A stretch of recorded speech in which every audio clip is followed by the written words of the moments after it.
तर आजचा टॉपिक असणार आहे, की एक एक्सेल शीटमधला डेटा दुसऱ्या एक्सेल शीटमध्ये आपण कसं कॉपी करू शकतो.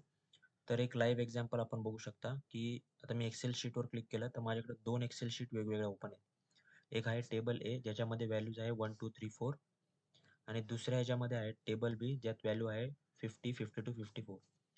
तर टेबल एच्या व्हॅल्यू मला टेबल बीमध्ये घेऊन जायचे आहेत. दोन्ही वेगवेगळे एक्सेल शीट आहेत. तर आपण ह्याला कसं कॉपी करू शकतो? बऱ्याच जणांना ॲक्चुअल काम करताना नाही कळत. तर तुम्ही बघू शकता टेबल एच्या शीट 1 वर आपण क्लिक केलं.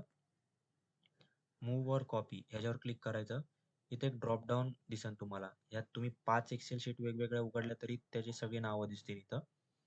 तर टेबल बी वर आपण क्लिक करणार आहे. आपल्याला तिकडं कॉपी करायचं म्हणून. टेबल ए वरून आपल्याला टेबल बी ला घेऊन जायचंय. म्हणून ड्रॉप डाउनमध्ये टेबल बी वर सिलेक्ट केलं.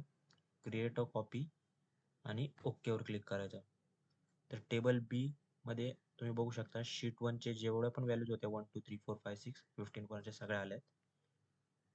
आणि या आहेत टेबल बी मधल्या ॲक्चुअल व्हॅल्यूज. तर अशा प्रकारे तुम्ही एका एक्सेल शीटमधून दुसऱ्या एक्सेल शीटमध्ये डेटा कॉपी करू शकता.